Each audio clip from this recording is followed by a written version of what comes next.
On February 2nd, 1986, Anita Lorrayne Cobb, a 26-year-old nurse, was walking back home in the city of Blacktown. Anita had no idea, but she was being followed by 5 men. These men kidnapped her and did horrible things to her in what became known as one of the worst crimes in Australia.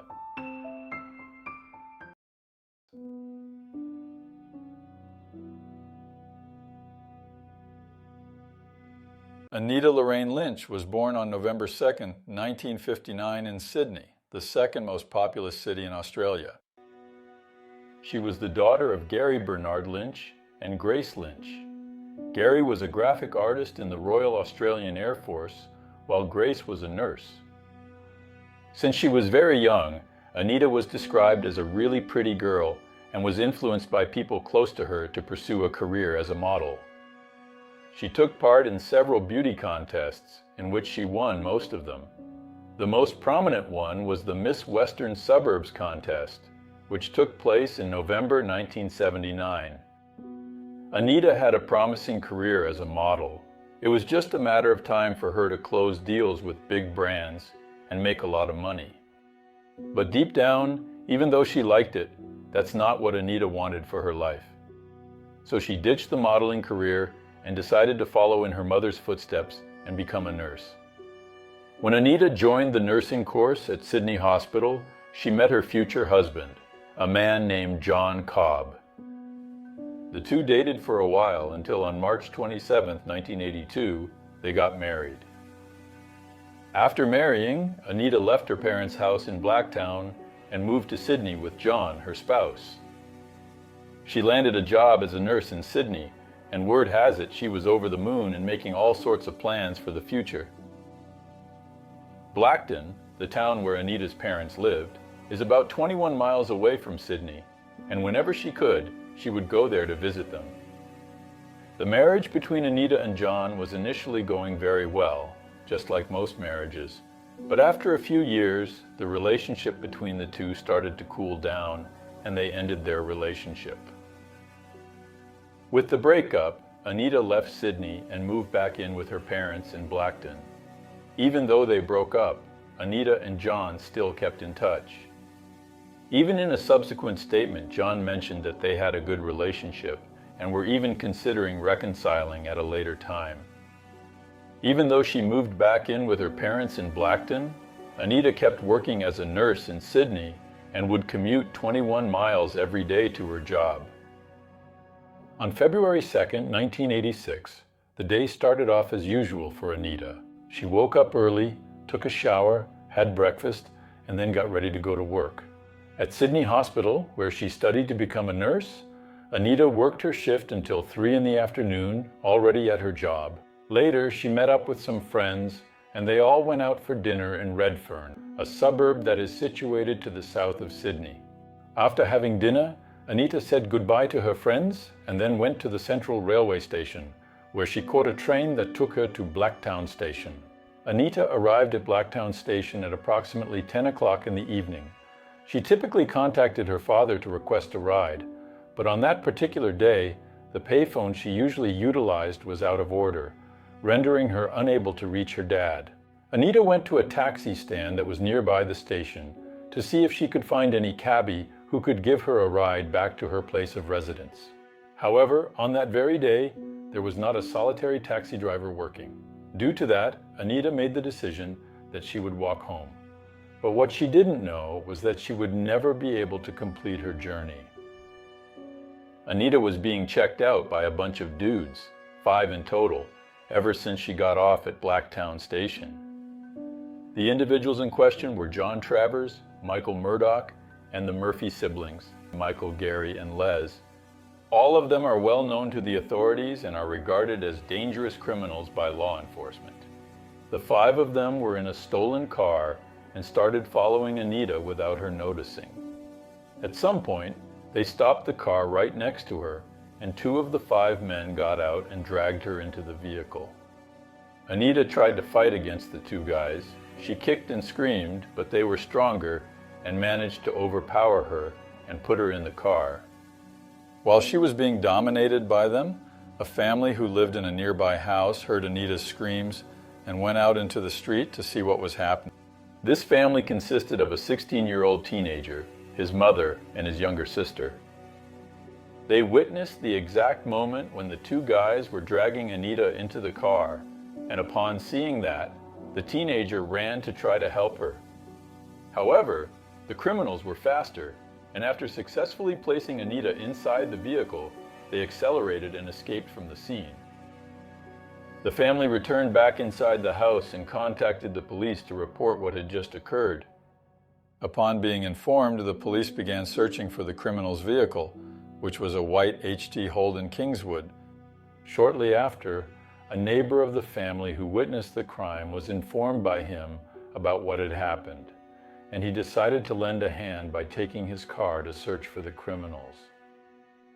That neighbor drove on the Ring Road, which is currently recognized as Peter Brock Drive. He arrived at a paddock, a place where horse races are apparently held, which seemed abandoned. He got out of the car and with a flashlight, he started searching the area for the criminals. The place was big and there was a lot of bush, so the man couldn't search everything alone. He looked as far as he could around the place, and then, without hope and believing that the criminals were not present, he decided to make his way back home. But incredibly, what he didn't know was that the criminals were there. They were hiding in a part of the paddock where there was a lot of tall grass, which helped hide their vehicle. While the man was looking for them, they covered Anita's mouth so she wouldn't scream, and everyone remained silent inside the car. They saw practically every step the man took while he searched for them in the paddock, as he was using a flashlight in a completely dark place, and this gave away his position.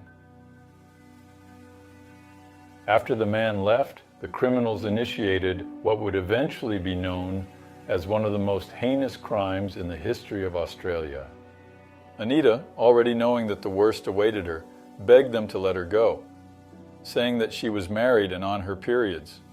But they didn't want to know and started attacking her in the worst possible way and forced her to have intimate relations with each of them. Afterwards, the criminals decided to go to a gas station to buy fuel, drinks, and cigarettes with the money stolen from Anita. Upon leaving the station, they returned to the paddock where they had left Anita tied up, and as soon as they arrived at the scene, they continued the crime. Anita suffered every type of violence you can imagine. In the end, John Travers, one of the criminals, was worried that Anita might recognize them, and so convinced the other criminals that the best thing to do was to take her life. John, armed with a sharp weapon, made a deep cut in Anita's throat, which was enough for her to die. After committing the crime, the 5 criminals returned to the vehicle and drove away. Meanwhile, the police had been searching since the time the family informed them about what they had seen, but they were unable to find the criminals. When Anita didn't return home that night, her parents initially thought she had slept at a friend's house, so they weren't worried. But the next day, when Anita didn't show up for work, her parents realized that something was very wrong and decided to report it to the authorities. On the morning of February 4th, 1986, a farmer was walking through the paddock because some of his cows had escaped and gone to that area. While walking, the farmer observed what appeared to be a female body in close proximity to a fence made of barbed wire. As he approached, he saw that it was indeed a female body and that she was naked. Very scared, he immediately reported it to the police. As soon as the cops arrived at the scene, they quickly identified the body as Anita Cobby's. This was only possible thanks to the wedding ring she wore, on which the names of her and her ex-husband John, with whom she intended to reconcile, were engraved. No other items such as documents or even Anita's bag were found at the scene. If it weren't for the ring, the recognition would take a little longer. In testimony, the farmer told the police that on the night Anita disappeared, he heard a woman's screams coming from the paddock, which is a few meters from his property. He said he didn't go to check, as it was common for teenagers to go to the place to have parties and mess, and he thought it was just that. After searching the entire area for any evidence that could lead them to those responsible for the crime, authorities sent Anita's body for an autopsy. The autopsy report indicated that Anita suffered greatly while in the hands of the criminals. According to the report, she also had several scratches, cuts, and lacerations all over her body, especially on her breasts. She had 2 black and swollen eyes, a broken nose, and 2 broken cheekbones. Along with the self-defense wounds, she also had a finger that split open completely, from the tip of the finger to the hand, likely from defending herself. On the same hand, there were several broken fingers, and on the other hand, several fingers were completely cut off. It is believed that this happened due to Anita's desperate attempt to wrestle the sharp weapon from her attacker's hands.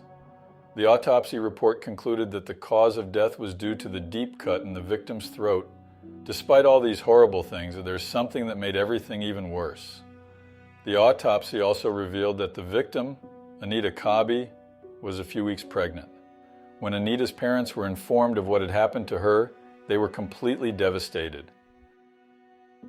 Later, the news about the crime, along with some details about it, were released by the media, which caused fear and great anger among the country's population.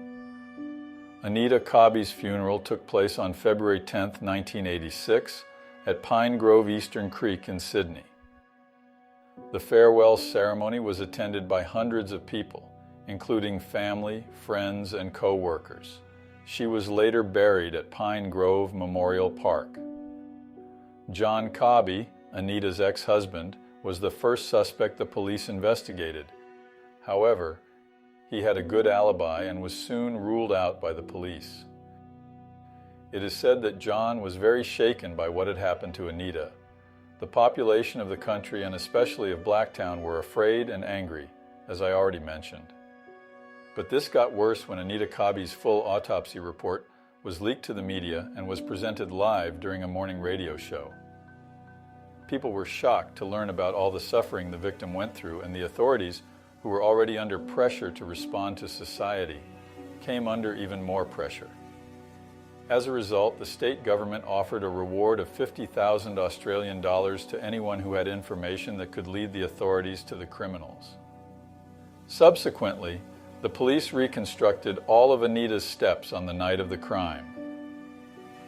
To do this, they dressed a female police officer named Debbie Wallace in clothes similar to Anita's. Debbie took the same route Anita had taken that night when she caught the train back to Blacktown. The police hoped that this would activate the memory of possible witnesses who were nearby, and that they could provide valuable information about the criminals.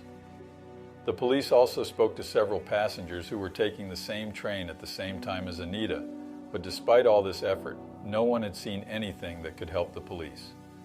A few days later, police received an anonymous tip about a stolen HT Holden Kingswood vehicle.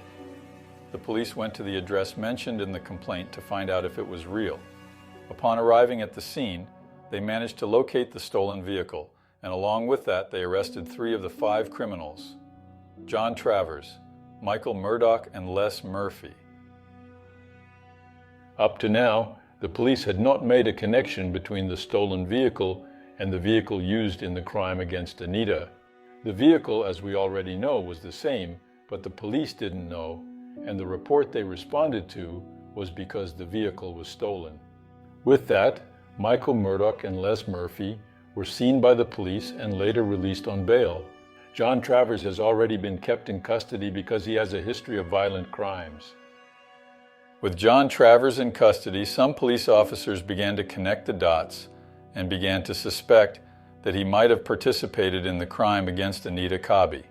The police then decided to question him about it, and John ended up showing some nervousness and gave conflicting statements about where he was on the night of the crime. This obviously made the police even more suspicious, and they decided they would investigate John further. In the meantime, while John Travers was in custody, he asked police officers to tell a friend of his that he wanted cigarettes. John gave this friend's phone number to the police, and that's when the authorities had an idea, as they suspected that John had participated in the crime, but still did not have any concrete evidence that could incriminate him. they decided to ask this friend of the criminal for help. The police contacted her through the phone number that John Travers himself gave them and discovered that the woman was actually his aunt. The police officers spoke to her and explained the entire situation. They talked about Anita Cobby, how she was a dedicated nurse and had her whole life ahead of her. They talked about the distrust they had regarding her nephew, and given the record he had, there was a good chance he was linked to the crime. At last, the police requested her aid, stating she could assist in serving justice and they needed her help. The woman, who received the pseudonym of Mrs. X for safety reasons, agreed to help the cops. From this point on, a plan began to be devised to extract a confession from John and the other criminals. The authorities made the decision that Miss X should wear a wire and have a conversation with the criminals regarding the crime. As John Travers had requested a cigarette from her, the police officers saw a wonderful opportunity for her to engage in a conversation with him. So the woman went to the prison where John was detained to bring the cigarettes. There, the two started talking, and when she asked about Anita Cobb, John Travers confessed to the crime, and everything was recorded. Later, the police officers requested the woman to do the same thing with Michael Murdoch. So then, with a bug, she went to his house, and in conversation, Michael Murdoch also confessed the crime, and even said that the Murph brothers had also participated. Everything was recorded. Through these confessions, the police obtained arrest warrants for the 4 criminals who were still at large. With that, John Travers, Michael Murdoch, Michael Murphy, Gary Murphy, and Les Murphy were formally charged with the crime against Anita Cobby. In addition to this crime, they were also accused of several others, such as vehicle theft, burglary, possession of narcotics, and invasion. In total, it took 22 days from the day of the crime until the responsible individuals were arrested. The police even received praise from the community at the time for having solved the crime in less than a month. Now, prior to proceeding to trial, I am going to discuss briefly about each of the offenders to provide additional support to this case. Let's initiate with John Travers, the most dreadful of them. John was 18 years old at the time of the events, but despite his young age, he was the leader of the group and considered the most cruel. When he was born, his parents were still teenagers and didn't have a serious commitment. His family was very poor, and he was the oldest of 8 siblings. At just 14 years old, John was already addicted to alcohol and was expelled from school and high school for bad behavior. Later, because it was too much work, he was sent to a juvenile detention center by his own mother. Upon leaving that center, he was tasked with, as the eldest son, supporting the family since his father had abandoned them. John then started stealing to get money to support his family, and from then on, he never left the criminal life. Around this same time, John's mother, who developed mental problems, began to deteriorate. Therefore, she was considered incapable of caring for her 8 children, and John, along with his brothers, were sent to foster homes, while his mother was sent to a hospice. John not only took pleasure in stealing, he also took pleasure in hurting any living being. According to sources, he stole animals to eat. But before taking their lives, he forced relations with these animals and then had relations again with them already dead. John Travers is undoubtedly a disturbed and cruel man. Michael Murdoch was 19 years old at the time of the events. He was John's childhood friend and criminal partner from an early age. He spent much of his life in juvenile prisons, and when he got out, like John, he embraced the world of crime. The Murphy brothers, Michael, Gary, and Les, are 3 brothers from a family of 9 children. Michael Murphy was 33 years old at the time of the crime, and according to sources, he was sent to live with his grandmother when he was 12, and even spent time in a juvenile prison. Upon his arrest, it was discovered that he had escaped from Silverwater Correctional Center, where he was serving a 25-year sentence for various crimes. Gary Murphy was 28 years old. A hearing impairment affected his ability to learn at school, and because of this, he decided to stop studying to look for work. He was described as a hard-working man with a good future ahead of him, but his great interest in cars led to him joining a car theft ring and facing several charges for doing so. Les Murphy was 22 years old at the time of the crime. He was the youngest in the Murphy family and was known for having the worst temper. He spent a lot of time in juvenile prisons, and after getting out, he faced several charges for robbery. The trial of the 5 defendants commenced on March 16, 1987, in a courtroom located in Sydney. All things considered, the trial spanned a grand total of 54 days, and there was not a lot that the defense of the accused could do. On June 16, 1987, John Travers, Michael Murdoch, Michael Murphy, Gary Murphy, and Les Murphy were sentenced to life in prison without the possibility of parole for the crime against Anita Cobby. At the time, the judge responsible for the case said that this was one of the worst crimes he had ever seen, and that each of those responsible deserved the same degree of mercy that they granted the victim. With the end of the trial, not only Anita's family but also a large part of the population were relieved and satisfied.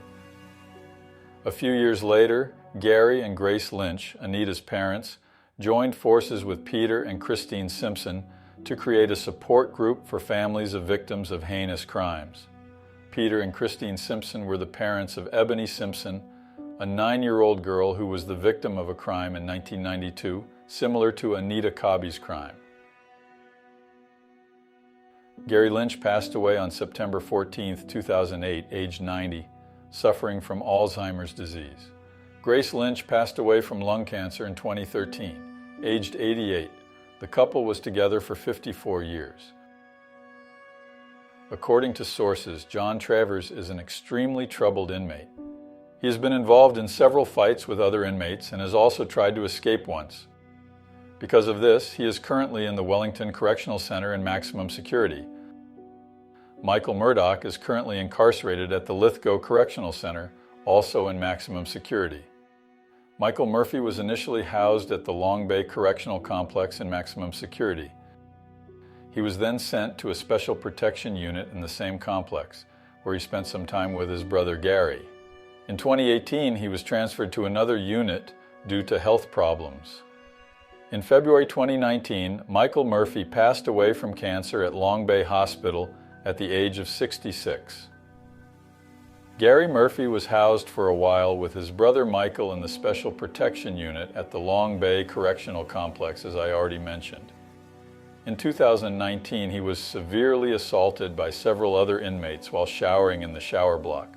He was transferred to a hospital in critical condition but survived. He is currently incarcerated at the Goulburn Correctional Center in maximum security. Les Murphy, on the other hand, is also incarcerated at the Goulburn Correctional Center and also in maximum security. The crime against Anita Cobby is considered one of the worst crimes in Australia and had a huge impact at the time. The case has been the subject of numerous true crime television series, as well as several books. A park located on Sullivan Street in Blacktown was named Anita Cobby Reserve in honor of Anita's memory. And that was today's video. Thank you very much for watching me up until this point, and I will see you in the next video.